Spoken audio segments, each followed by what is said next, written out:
Welcome to a fireside reading of David Copperfield by Charles Dickens. Chapter 5, Part 2.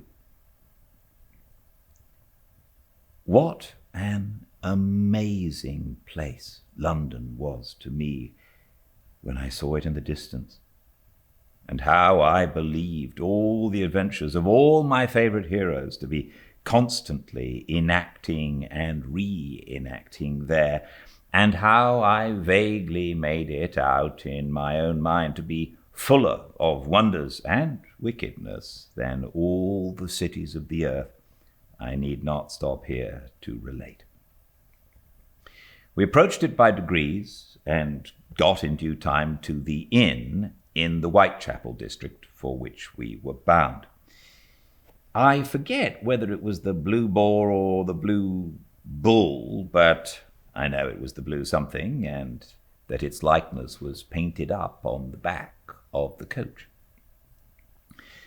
The guard's eye lighted on me as he was getting down, and he said at the booking office door, "Is there anybody here for a youngster booked in the name of Murdstone from Blunderstone, Suffolk, to be left till called for?"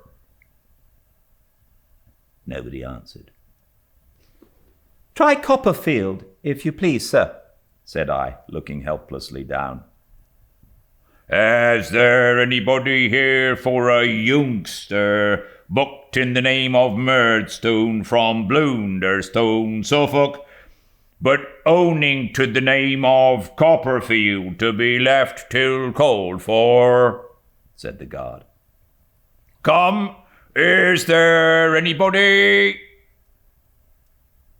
No, there was nobody. I looked anxiously around, but the inquiry made no impression on any of the bystanders, if I except a man in gaiters with one eye, who suggested that they had better put a brass collar round my neck and tie me up in the stable.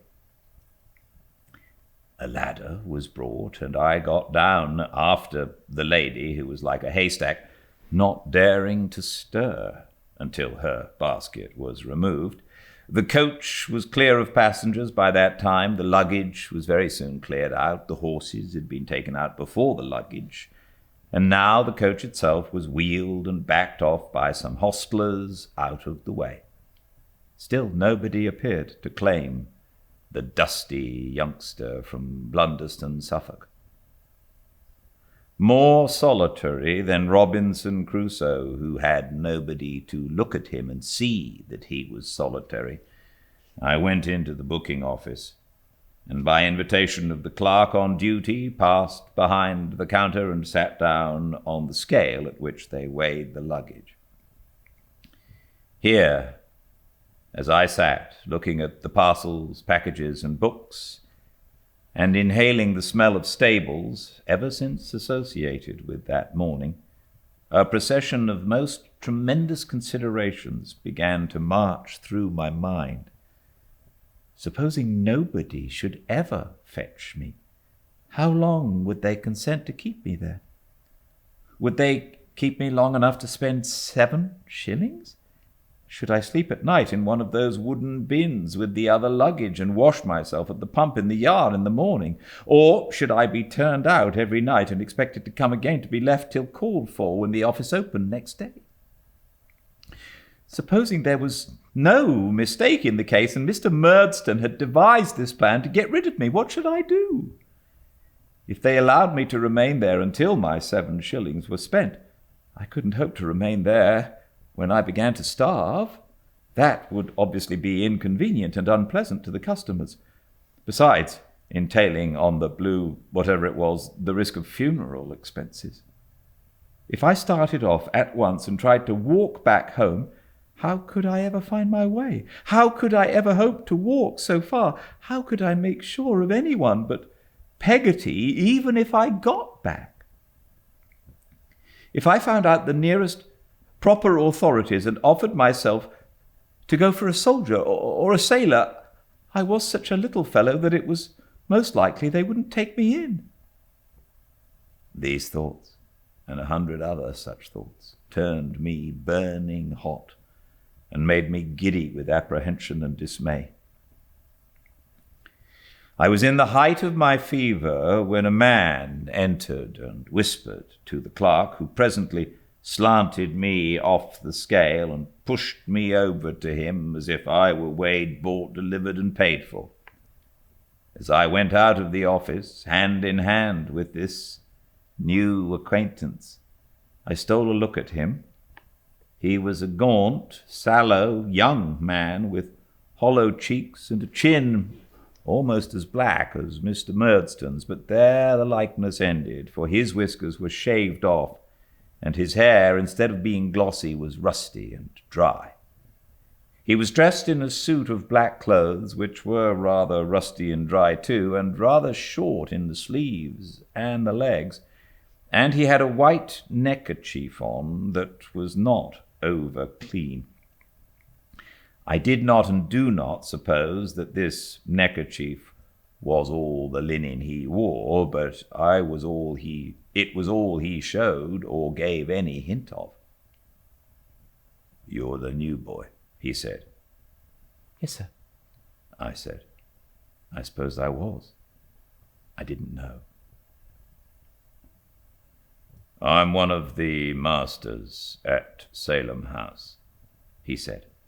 I made him a bow and felt very much overawed. I was so ashamed to allude to a commonplace thing like my box to a scholar and a master at Salem House that we had gone some little distance from the yard before I had the hardihood to mention it. We turned back on my humbly insinuating that it might be useful to me hereafter, and he told the clerk that the carrier had instructions to call for it at noon. "If you please, sir," I said, when we had accomplished about the same distance as before. "Is it far?" "It's down by Blackheath," he said.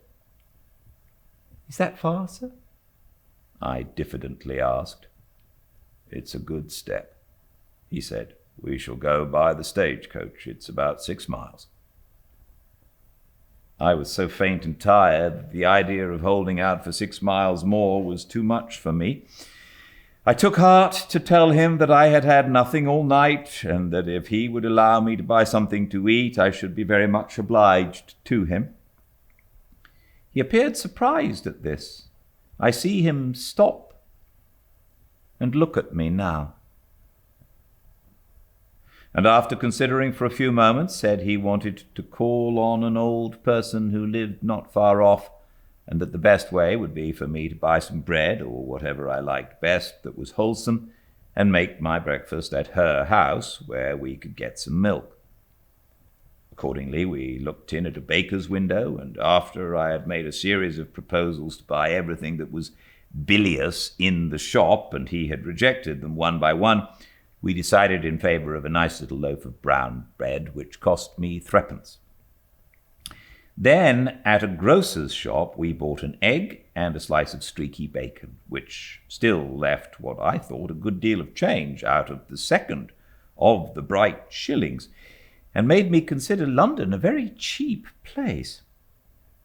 These provisions laid in, we went on through a great noise and uproar that confused my weary head beyond description, and over a bridge, which no doubt was London Bridge. Indeed, I think he told me so, but I was half asleep, until we came to the poor person's house, which was a part of some almshouses, as I knew by their look, and by an inscription on a stone over the gate which said they were established for 25 poor women.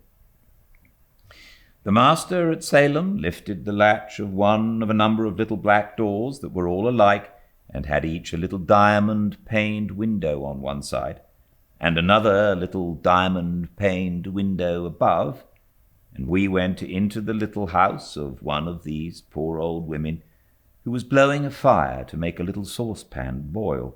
On seeing the master enter, the old woman stopped with the bellows on her knees and said something that I thought sounded like, "My Charlie!" But On seeing me come in too, she got up and, rubbing her hands, made a confused sort of half-curtsy.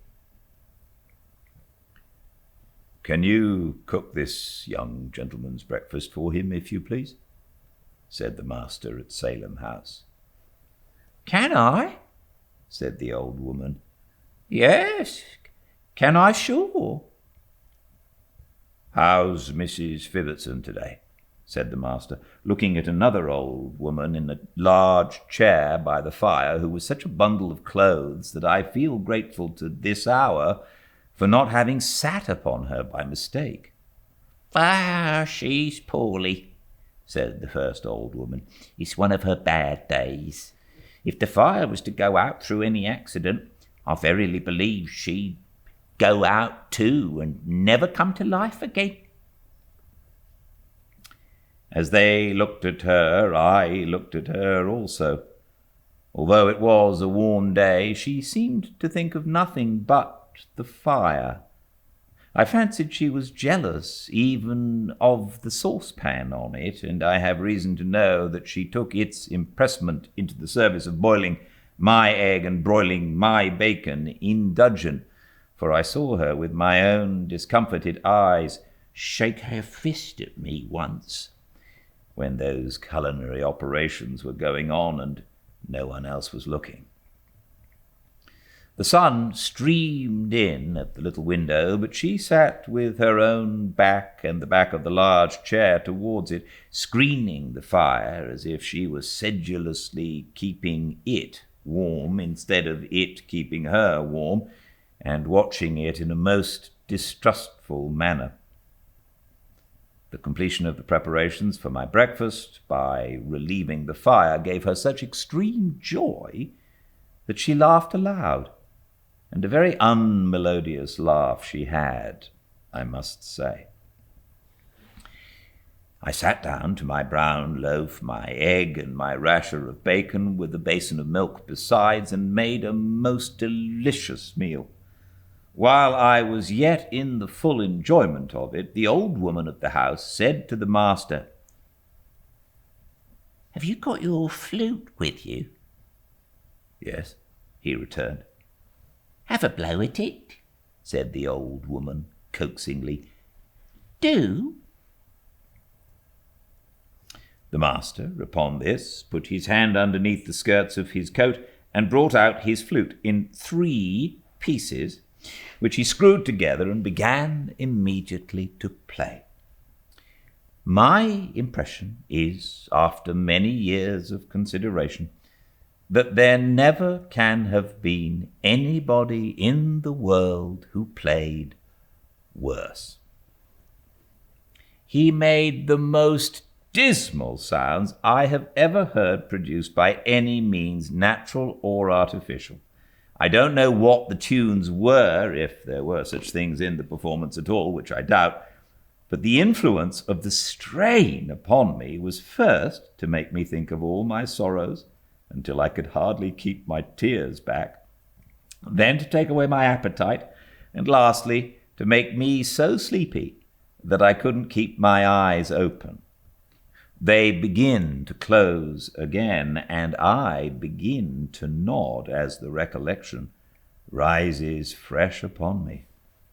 Once more, the little room with its open corner cupboard, and its square-backed chairs, and its angular little staircase leading to the room above, and its 3 peacocks' feathers displayed over the mantelpiece. I remember wondering when I first went in what that peacock would have thought if he had known what his finery was doomed to come to. Fades before me, and I nod and sleep. The flute becomes inaudible. The wheels of the coach are heard instead, and I am on my journey. The coach jolts, I wake with a start, and the flute has come back again, and the master at Salem House is sitting with his legs crossed, playing it dolefully, while the old woman of the house looks on delighted. She fades in her turn, and he fades, and all fades, and there is no flute, no master, no Salem house, no David Copperfield, no anything but heavy sleep.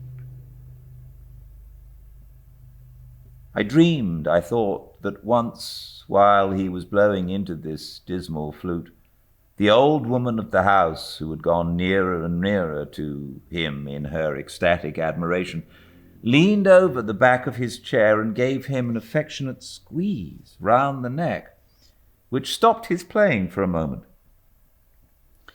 I was in the middle state between sleeping and waking, either then or immediately afterwards, for as he resumed, it was a real fact that he had stopped playing. I saw and heard the same old woman ask Mrs. Fibbitson if it wasn't delicious, meaning the flute, to which Mrs. Fibbitson replied, Aye, yes, and nodded at the fire, to which I am persuaded she gave the credit of the whole performance. When I seemed to have been dozing a long time, the master at Salem house unscrewed his flute into the 3 pieces, put them up as before, and took me away. We found the coach very near at hand and got upon the roof, but I was so dead sleepy that when we stopped on the road to take up somebody else, they put me inside, where there were no passengers, and where I slept profoundly until I found the coach going at a foot pace up a steep hill among green leaves. Presently it stopped and had come to its destination.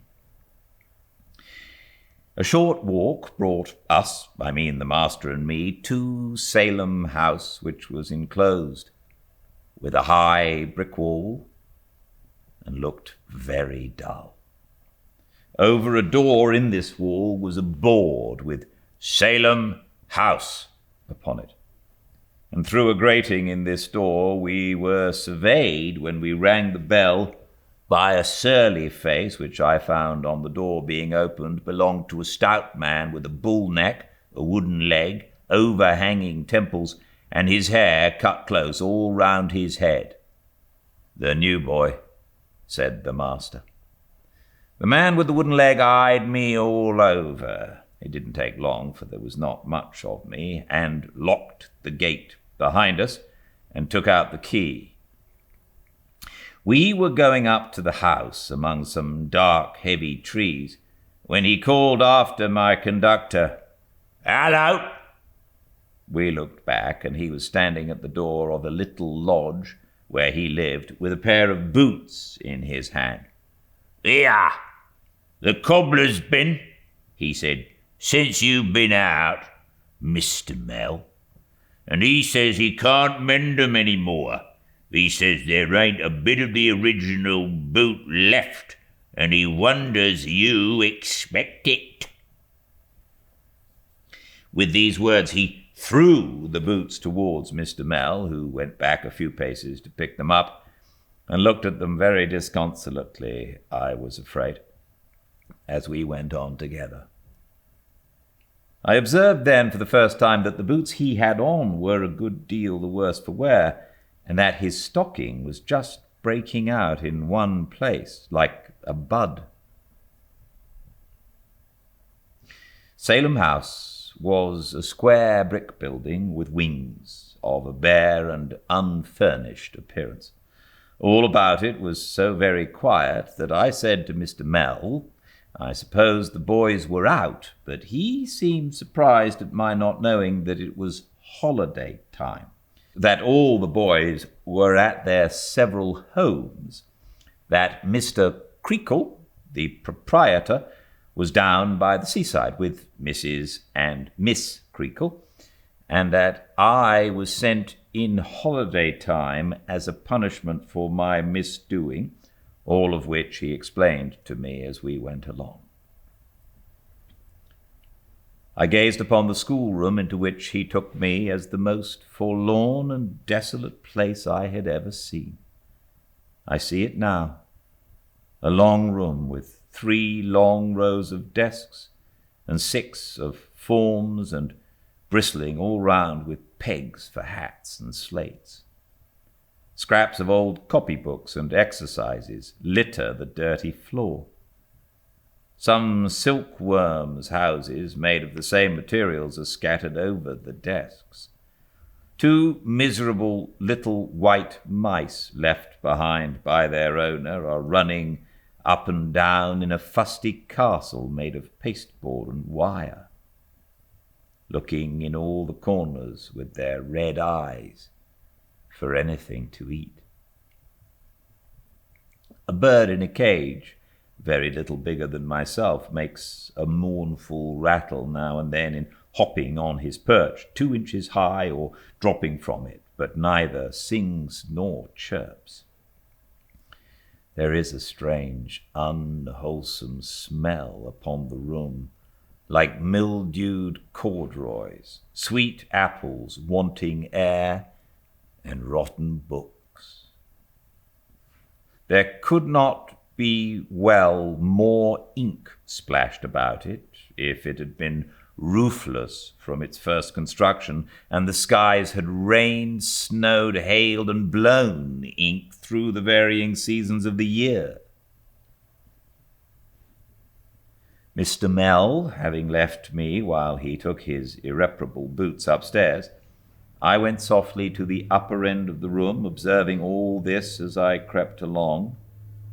Suddenly I came upon a pasteboard placard, beautifully written, which was lying on the desk, and bore these words: "Take care of him, he bites."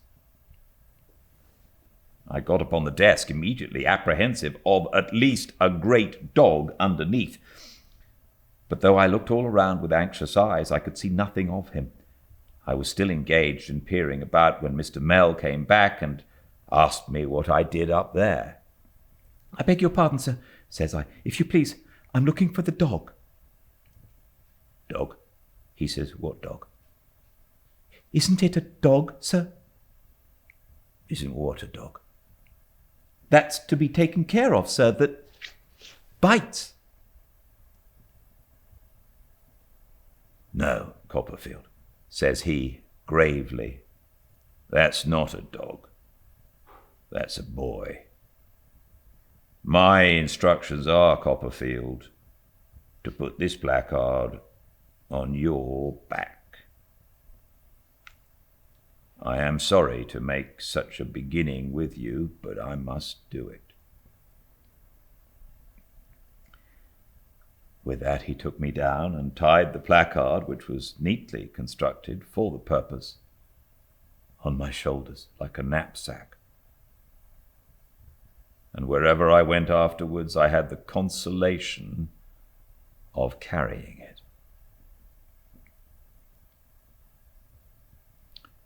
What I suffered from that placard nobody can imagine. Whether it was possible for people to see me or not, I always fancied that somebody was reading it. It was no relief to turn round and find nobody, for wherever my back was, there I imagined somebody always to be. That cruel man with the wooden leg aggravated my sufferings. He was in authority, and if he ever saw me leaning against a tree or a wall or the house, he roared out from his lodge door in a stupendous voice, "Hello, you, sir! You are Copperfield!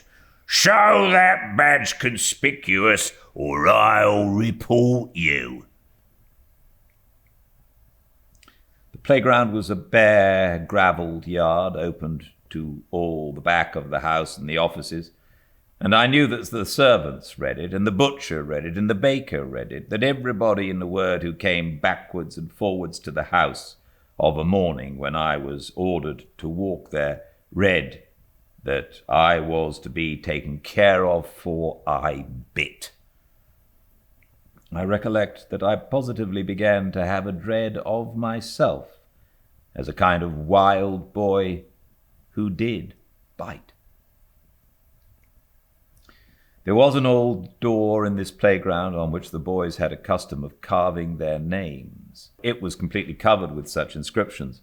In my dread of the end of the vacation and their coming back, I could not read a boy's name without inquiring in what tone and with what emphasis he would read, "Take care of him, he bites." There was one boy, a certain J. Steerforth, who cut his name very deep and very often, who, I conceived, would read it in a rather strong voice, and afterwards pull my hair. There was another boy, one Tommy Traddles, who I dreamed would make game of it and pretend to be dreadfully frightened of me. There was a third, George Demple, who I fancied would sing it. I have looked, a little shrinking creature, at that door until the owners of all the names, there were 45 of them in the school then, Mr. Mell said, seemed to send me to Coventry by general acclamation, and to cry out each in his own way, "Take care of him, he bites." It was the same with the places at the desks and forms. It was the same with the groves of deserted bedsteads I peeped at on my way to and when I was in my own bed. I remember dreaming night after night of being with my mother as she used to be, or of going to a party at Mr. Peggotty's, or of travelling outside the stagecoach, or of dining again with my unfortunate friend the waiter, and in all these circumstances making people scream and stare by the unhappy disclosure that I had nothing on but my little nightshirt and that placard. In the monotony of my life, and in my constant apprehension of the reopening of the school, it was such an insupportable affliction. I had long tasks every day to do with Mr. Mell, but I did them, there being no Mr. and Mrs. Murdstone here, and got through them without disgrace. Before and after them I walked about supervised, as I have mentioned, by the man with the wooden leg. How vividly I call to mind the damp about the house, the green cracked flagstones on the court, an old leaky water butt, and the discoloured trunks of some of the grim trees, which seemed to have dripped more in the rain than other trees, and to have blown less in the sun. At 1 we dined, Mr. Mell and I, at the upper end of a long bare dining room full of deal tables and smelling of fat. Then we had more tasks until tea, which Mr. Mell drank out of a blue teacup and I out of a tin pot. All day long and until 7 or 8 in the evening, Mr. Mell, at his own detached desk in the schoolroom, worked hard with pen, ink, ruler, books, and writing paper, making out the bills, as I found, for last half year. When he had put up his things for the night, he took out his flute and blew at it until I almost thought he would gradually blow his whole being into the large hole at the top and ooze away at the keys. I pictured my small self in the dimly lighted rooms, sitting with my head upon my hand, listening to the doleful performance of Mr. Mell and conning tomorrow's lessons. I picture myself with my books shut up, still listening to the doleful performance of Mr. Mell, and listening through it to what used to be at home, and to the blowing of the wind on Yarmouth Flats, and feeling very sad and solitary. I picture myself going up to bed among the unused rooms, and sitting on my bedside, crying for a comfortable word from Peggotty. I picture myself coming downstairs in the morning and looking through a long ghastly gash of a staircase window at the school bell hanging on the top of an outhouse with a weathercock above it, and dreading the time when it shall ring J. Steerforth and the rest to work, which is only second in my foreboding apprehensions to the time when the man with the wooden leg shall unlock the rusty gate to give admission to the awful Mr. Creakle. I cannot think I was a very dangerous character in any of these aspects, but in all of them I carried the same warning on my back. Mr. Mell never said much to me, but he was never harsh to me. I suppose we were company to each other without talking. I forgot to mention that he would talk to himself sometimes and grin and clench his fist and grind his teeth and pull his hair in an unaccountable manner. But he had these peculiarities, and at first they frightened me, though I soon got used to them.